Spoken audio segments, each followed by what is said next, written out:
0.5x നമ്മുടെ learning സ്പീഡിനെ നമുക്കൊന്ന് 2x ഒന്ന് കൺവേർട്ട് ചെയ്താലോ? എപ്പോഴും നമ്മൾ പഠിക്കുന്ന മക്കളോട് ചോദിക്കുമ്പോൾ അവർ പറയുന്ന ഒരു കാര്യമാണ്, മിസ്സേ ഞാനൊരു സ്ലോ ലേണർ ആണ്, അതുകൊണ്ട് എനിക്ക് ഇത്രയൊക്കെ പറ്റുള്ളൂ, ഇനി ഇത്ര മാർക്കൊക്കെ കിട്ടാറുള്ളൂ.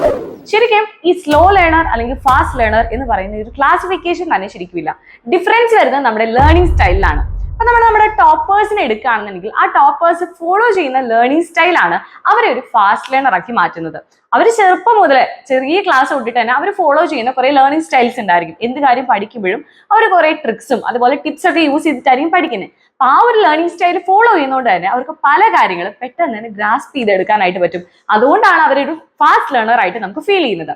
അല്ലാതെ സയന്റിഫിക്കലി അങ്ങനെ എന്തില്ല, ഒരു ക്ലാസിഫിക്കേഷൻ തന്നെ ഇല്ല.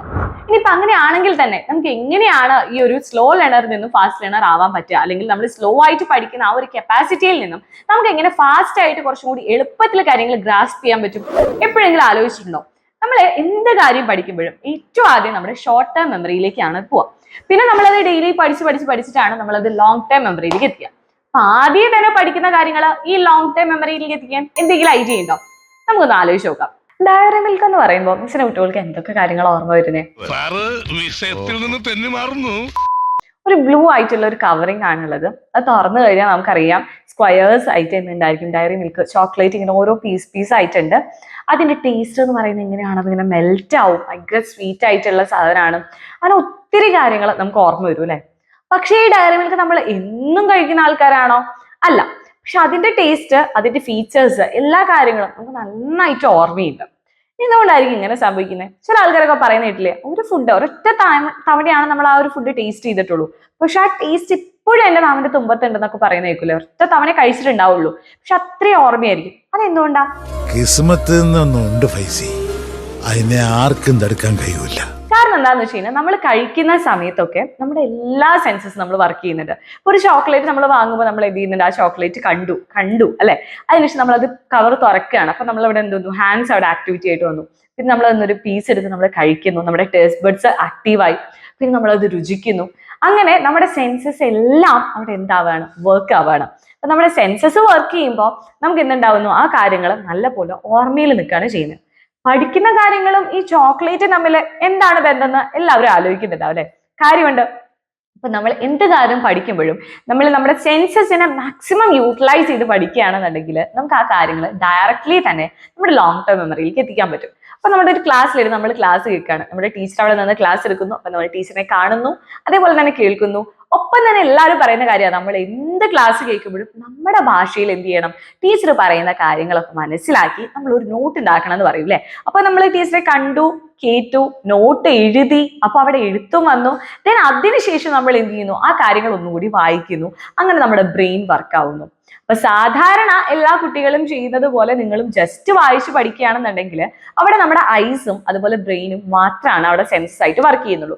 അതിനു പകരം നമ്മൾ പഠിക്കുന്ന സമയത്ത് തന്നെ സ്വന്തം ഭാഷയിൽ നോട്ട് എഴുതുമ്പോൾ അവിടെ ഒരു കാര്യം കൂടി, ഒരു സെൻസും കൂടി അവിടെ വർക്കായി അല്ലെ? അപ്പൊ നമ്മൾക്ക് എത്രത്തോളം സെൻസസ് യൂസ് ചെയ്യാൻ പറ്റും അത്രത്തോളം സെൻസസ് നമ്മൾ യൂസ് ചെയ്ത് പഠിക്കുക. അപ്പൊ എക്സ്പെരിമെന്റ്സ് ഒക്കെ ചെയ്യുമ്പോഴാണെങ്കിൽ കുറച്ചുകൂടി കൂടുതൽ കാര്യങ്ങൾ നമുക്ക് മനസ്സിലാവും അല്ലെ? അപ്പൊ നമ്മുടെ സെൻസ് ഓർഗൻസ് കൂടുതൽ ആക്റ്റീവായിട്ട് നമ്മൾ ചെയ്യുകയാണെന്നുണ്ടെങ്കിൽ, അത് ഉപയോഗിച്ച് നമ്മൾ പഠിക്കുകയാണെന്നുണ്ടെങ്കിൽ ആ കാര്യങ്ങൾ നമ്മുടെ മെമ്മറിയിൽ ഏറ്റവും കൂടുതൽ ടൈം ലാസ്റ്റ് ചെയ്യുന്നതായിരിക്കും. അടുത്തതായിട്ട് നമ്മൾ എന്ത് പഠിക്കുമ്പോഴും വിഷ്വലൈസ് ചെയ്ത് പഠിക്കാനായിട്ട് ട്രൈ ചെയ്യാം. അപ്പൊ നമ്മുടെ അടുത്ത് ഒരു ടൈഗറിന്റെ ക്യാരക്ടേഴ്സ് അല്ലെങ്കിൽ ഫീച്ചേഴ്സ് എഴുതാനായിട്ട് പറയുകയാണെങ്കിൽ സാധാരണ വായിച്ചു പഠിക്കുന്ന മക്കൾ എന്തൊക്കെയായിരിക്കും എഴുതാ? ആ ടൈഗർ അങ്ങനെയാണ്, ടൈഗർ ഇങ്ങനെയാണെന്നുള്ള കാര്യങ്ങളൊക്കെ ഇങ്ങനെ തത്തമ്മേ പൂച്ച പോലെ ഇങ്ങനെ എഴുതി വെക്കും അല്ലെ? പക്ഷേ വിഷ്വലൈസ് ചെയ്ത് പഠിക്കുന്ന ഒരു കുട്ടിയാണെന്നുണ്ടെങ്കിൽ ടൈഗർ എന്ന് കേൾക്കുമ്പോൾ തന്നെ ആദ്യം ഓർമ്മ വരുന്ന ഫോറസ്റ്റിനുള്ളിൽ നടക്കുന്ന ടൈഗർ, ആ ടൈഗർ നടക്കുന്ന മൂവ്മെന്റ്സ്, ടൈഗറിന്റെ കളർ, ടൈഗർ എന്തൊക്കെയാണ് കഴിക്കുക, അങ്ങനെയുള്ള കാര്യങ്ങളെല്ലാം അവൻ എന്ത് ചെയ്യാനായിട്ട് തുടങ്ങും? വിഷ്വലൈസ് ചെയ്യാനായിട്ട് തുടങ്ങും. അപ്പൊ നമ്മൾ എന്ത് പഠിക്കുമ്പോഴും ഇതുപോലെ വിഷ്വലൈസ് ചെയ്ത് പഠിക്കുകയാണെന്നുണ്ടെങ്കിൽ ആ കാര്യങ്ങൾ കുറച്ചുകൂടി നമ്മുടെ മെമ്മറിയിൽ കൂടുതലായിട്ട് നിൽക്കും.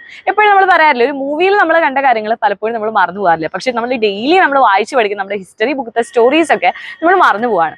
ഈ സ്റ്റോറീസ് ഒക്കെ നമ്മൾ വിഷ്വലൈസ് ചെയ്ത് പഠിക്കുകയാണെന്നുണ്ടെങ്കിൽ നമുക്ക് കുറച്ചുകൂടി കാര്യങ്ങൾ ഈസി ആയിട്ട് നമ്മുടെ തലയിൽ നിൽക്കും. അപ്പൊ നിങ്ങൾ എന്ത് കാര്യങ്ങളും ഇപ്പൊ എല്ലാ സബ്ജക്റ്റും ചിലപ്പോൾ നമുക്ക് വിഷ്വലൈസ് ചെയ്ത് പഠിക്കാൻ പറ്റുന്നുണ്ടാവില്ല, എല്ലാ ചാപ്റ്റേഴ്സും അങ്ങനെ പഠിക്കാൻ പറ്റുന്നുണ്ടാവില്ല. പക്ഷെ പറ്റാവുന്ന എല്ലാ കാര്യങ്ങളും നമ്മൾ എന്ത് ചെയ്യുക? ഇതേപോലെ തന്നെ വിഷ്വലൈസ് ചെയ്ത് കോൺസെപ്റ്റ് ഒക്കെ ക്ലിയർ ആക്കുകയാണെന്നുണ്ടെങ്കിൽ നമുക്ക് ഈസി ആയിട്ട് കാര്യങ്ങൾ മനസ്സിലാക്കാൻ പറ്റും. അപ്പൊ ഈ കോൺസെപ്റ്റ്, ചില ടഫ് ആയിട്ടുള്ള കോൺസെപ്റ്റ് ഒക്കെ വരുമ്പോൾ എല്ലാവരും പറയുന്ന കാര്യം, എത്ര പഠിച്ചിട്ട് അത് കിട്ടണില്ല എന്നുണ്ടെങ്കിൽ പിന്നെ നമ്മൾ എന്ത് ചെയ്യും? സ്കിപ്പ് ചെയ്യും. അതെങ്ങാനും നമ്മുടെ എക്സാമിന് വന്നാലോ?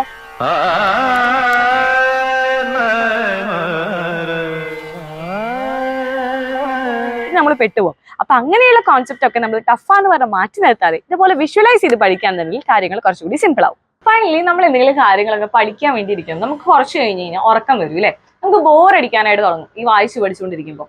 പക്ഷെ നാളെ നമുക്കൊരു എക്സാം ഉണ്ട് എന്ന് വെച്ച് പഠിക്കുകയാണെങ്കിൽ നമ്മുടെ ബ്രെയിൻ ഒക്കെ ഭയങ്കരമായിട്ട് അലേർട്ടായിട്ട് നമ്മൾ ആ കാര്യത്തിന് വേണ്ടി പഠിക്കും. നിങ്ങൾ എപ്പോഴും പറയുന്ന ഒരു കാര്യമാണ് അല്ലേ, സാധാരണ ദിവസങ്ങളൊന്നും പഠിക്കാൻ വലിയ മൂഡ് ഉണ്ടാവില്ല, പക്ഷെ എക്സാമിന്റെ തലേന്നൊക്കെ പഠിക്കാന്ന് പറഞ്ഞു കഴിഞ്ഞാൽ ആ സമയത്ത് എന്ത് കാര്യം തലയിൽ കയറും. അതെന്താ സംഭവം? അപ്പൊ നമ്മുടെ ബ്രെയിനിന് അറിയാം നാളെ എക്സാം ആണ്, നമ്മൾ പഠിച്ചേ പറ്റുള്ളൂ എന്നുള്ള രീതിയിൽ നമ്മുടെ ബ്രെയിൻ അലേർട്ട് ആവും. ഇപ്പൊ ക്ലാസ്സിൽ പെട്ടെന്ന് ടീച്ചർ വന്നിട്ട് പറയാണ് ഇന്നൊരു സർപ്രൈസ് ആയിട്ടുള്ള ഒരു ടെസ്റ്റ് ഉണ്ടെന്ന് പറയുമ്പോൾ നമ്മുടെ ബ്രെയിൻ ഒക്കെ ഭയങ്കര ആക്റ്റീവായിട്ട് എന്തൊക്കെ കാര്യങ്ങളാണ് പഠിച്ചു എന്നുള്ള കാര്യങ്ങളൊക്കെ ഓർത്തെടുക്കാൻ നോക്കൂല്ലേ. അപ്പൊ നമ്മുടെ ബ്രെയിൻ എന്ന് പറയുന്നത് അങ്ങനെയാണ് നമ്മൾ ഉണ്ടാക്കിയിട്ടില്ല. എങ്ങനെയാണെന്ന് വെച്ച് കഴിഞ്ഞാൽ നമുക്ക് എന്തെങ്കിലും ഒരു ചാലഞ്ച് വരുമ്പോൾ അല്ലെങ്കിൽ ടാസ്ക് വരുമ്പോൾ അല്ലെങ്കിൽ എക്സാം വരുമ്പോൾ അതൊക്കെ അച്ചീവ് ചെയ്യാനായിട്ട് നമുക്ക് എന്ത് കൂടുതലായിരിക്കും, അത് നമ്മുടെ ബ്രെയിൻ ഒക്കെ ഭയങ്കര അലേർട്ടായിട്ട് വർക്ക് ചെയ്യാനായിട്ട് തുടങ്ങും. അപ്പൊ നമ്മുടെ ബ്രെയിനിന്റെ വർക്കിംഗ് കപ്പാസിറ്റി എന്ന് പറയുന്നത് ആ സമയത്ത് ഭയങ്കര കൂടുതലായിരിക്കും. അപ്പൊ നമ്മൾ എപ്പോഴും എന്ത് ചെയ്യുക, കുറെ മോക്ക് ടെസ്റ്റുകളും കാര്യങ്ങളൊക്കെ അറ്റൻഡ് ചെയ്യാനായിട്ട് നോക്കുക. അപ്പൊ നാളെ ഒരു ടെസ്റ്റ് ഉണ്ട് എന്ന് വെച്ചിട്ട് തന്നെ പഠിക്കുക ഓരോ ദിവസവും. അതല്ലാതെ ചുമ്മാ വെറുതെ ഇരുന്ന് പഠിക്കാന്ന് വിചാരിക്കുമ്പോൾ നമുക്ക് ഉറക്കം വരും. അതല്ലാതെ നാളെ ഒരു ടെസ്റ്റ് പേപ്പർ ആണെന്ന് വെച്ച് പഠിക്കുകയാണെങ്കിലോ കാര്യങ്ങളൊക്കെ കുറച്ചുകൂടി സെറ്റ് ആവും അല്ലേ. അപ്പൊ ഈ 3 ടിപ്സിൽ നിങ്ങൾ ഈ ഒരു ടിപ്സ് ഫോളോ ചെയ്ത് പഠിക്കുകയാണെന്നുണ്ടെങ്കിൽ നിങ്ങൾക്കും ബിലോ ആവറേജ് അല്ലെങ്കിൽ ഒരു ആവറേജ് സ്റ്റുഡന്റിൽ നിന്നും ഒരു ടോപ്പറിലേക്ക് എത്താനായിട്ട് സാധിക്കും. അതുപോലെ തന്നെ ഏറ്റവും ഇമ്പോർട്ടന്റ് ആയിട്ടുള്ള ഒരു കാര്യമുണ്ട്, നിങ്ങൾക്ക് അപ്രിസിയേഷൻ കിട്ടുമ്പോൾ നിങ്ങൾ എങ്ങനെയാണെന്ന് നിങ്ങൾ ആലോചിച്ചിട്ടുണ്ടോ? അതായത് നമ്മളിപ്പോൾ കഴിഞ്ഞ എക്സാമിന് മാർക്ക് പറഞ്ഞു, അടുത്ത എക്സാമിന് നിങ്ങൾ മാർക്ക് കൂടുതൽ കിട്ടുമ്പോൾ നമ്മൾ എല്ലാവരും അപ്രീഷിയേറ്റ് ചെയ്യും. അല്ലെങ്കിൽ ക്ലാസ്സിൽ നമ്മൾ റൈറ്റ് ആൻസർ പറയുമ്പോൾ നിങ്ങൾ ടീച്ചർ നിങ്ങളെ അപ്രീഷിയേറ്റ് ചെയ്യുമ്പോൾ നമുക്ക് എന്ത് വരും, അടുത്ത ഒരു എക്സാം അല്ലെങ്കിൽ അടുത്ത ടീച്ചറുടെ ക്ലാസ്സിലേക്ക് വരുമ്പോൾ ഇതേപോലെ തന്നെ എനിക്ക് ആൻസർ പറയാൻ പറ്റണം, അല്ലെങ്കിൽ ആ ടീച്ചർ എന്നെ അന്ന് അപ്രീഷിയേറ്റ് ചെയ്താണ്, സോ എനിക്ക് ഇനിയും എന്ത് ചെയ്യണം, ആൻസർ പറയണം എന്നുള്ള ആ ഒരു ടെൻഡൻസി നമുക്ക് വരും അല്ലേ. നമ്മൾ എല്ലാവരുടെയും നേച്ചർ തന്നെയാണ്. നിങ്ങൾ നിങ്ങളുടെ ടോപ്പേഴ്സ് ആയിട്ടുള്ള ഫ്രണ്ട്സിനെ അടുത്ത് ചോദിക്കുക, അവരെന്തിനാണ് ഇങ്ങനെ ഹാർഡ് വർക്ക് ചെയ്ത് പഠിച്ചുകൊണ്ടിരിക്കുന്നത്? ഇത് തന്നെയാണ് സംഭവം. കാരണം അവരിലെ നമ്മുടെ ടീച്ചേഴ്സിന് ഒരു പ്രതീക്ഷയുണ്ട് അല്ലെ, കഴിഞ്ഞ തവണ ഒരു നല്ല മാർക്ക് വാങ്ങി, അപ്പൊ അത് കണ്ടിന്യൂ ചെയ്ത് നിലനിർത്തി കൊണ്ടുപോകേണ്ടത് അവരുടെ ഒരു റെസ്പോൺസിബിലിറ്റി ആണ്. സോ അവരെന്ത് ചെയ്യും, വീണ്ടും വീണ്ടും വീണ്ടും പഠിച്ചുകൊണ്ടിരിക്കും. ഇത് തന്നെയാണ് എല്ലാവരും ചെയ്യുന്ന കാര്യം എന്ന് പറയുന്നത്. അപ്പൊ നമ്മൾ പഠിക്കുമ്പോഴും ഇത് തന്നെ നമ്മൾ ചെയ്യുക, നമ്മൾ നമ്മളെ തന്നെ എന്ത് ചെയ്യുക, അപ്രീഷിയേറ്റ് ചെയ്യുക. അപ്പൊ നിങ്ങൾ ഒരു ടോപ്പിക്ക് നമ്മൾ പഠിച്ചു, ഒരു ഹാർഡസ്റ്റ് ആയിട്ടുള്ള ഒരു ടോപ്പിക്ക് നമ്മൾ പഠിച്ചു കഴിഞ്ഞു കഴിഞ്ഞാൽ നമ്മൾ നമ്മളെ തന്നെ പറയാം, യെസ് ഞാൻ അത് ചെയ്തു അല്ലെ. അപ്പൊ നമുക്ക് തന്നെ ഒരു ഇൻട്രൻസിക് ആയിട്ട് നമ്മുടെ ഉള്ളിന്റെ ഉള്ളിൽ നമുക്കതൊരു മോട്ടിവേഷൻ ആയിട്ട് മാറും. ഈ ഒരു മോട്ടിവേഷൻ ടെക്നിക് കൂടി നിങ്ങൾ യൂസ് ചെയ്യുക. ഇത് തന്നെയാണ് നമ്മളും ചെയ്യുന്നത് കേട്ടോ. അപ്പൊ നമ്മൾ ഓരോ വീഡിയോ കഴിയുമ്പോഴും നിങ്ങളുടെ അടുത്തായി കമന്റ് ചെയ്യാൻ പറയുന്നത് ഇതേ കാര്യം കൂടെ തന്നെയാണ്. കാരണം നിങ്ങൾ അതിനെ അപ്രീഷിയേറ്റ് ചെയ്യുമ്പോൾ അല്ലെങ്കിൽ നിങ്ങൾ നന്നായി എന്ന് പറയുമ്പോൾ നമുക്കും എന്തുണ്ടാക്കിയപ്പോൾ മിസ്സിനായാലും അപ്പൊ എന്റെ മക്കൾക്ക് വേണ്ടി കുറച്ചുകൂടി കൂടുതൽ ഇൻഫോർമേറ്റീവ് ആയിട്ടുള്ള വീഡിയോ ചെയ്യണം എന്നുള്ള കാര്യം മിസ്സിനായാലും തോന്നൂ അല്ലേ. അപ്പൊ നിങ്ങൾക്ക് ഈ ഒരു വീഡിയോ ഇഷ്ടപ്പെട്ടു അല്ലെങ്കിൽ യൂസ്ഫുൾ ആണ്, ഈ ടിപ്സ് ഒക്കെ യൂസ്ഫുൾ ആയിട്ട് തോന്നുകയാണെന്നുണ്ടെങ്കിൽ ആ കാര്യങ്ങളൊന്ന് കമന്റ് ചെയ്യുക. ഇതുപോലെ യൂസ്ഫുൾ ടിപ്സ് വേണമെന്നുണ്ടെങ്കിൽ അതും കൂടി ഒന്ന് കമന്റ് ചെയ്യുക.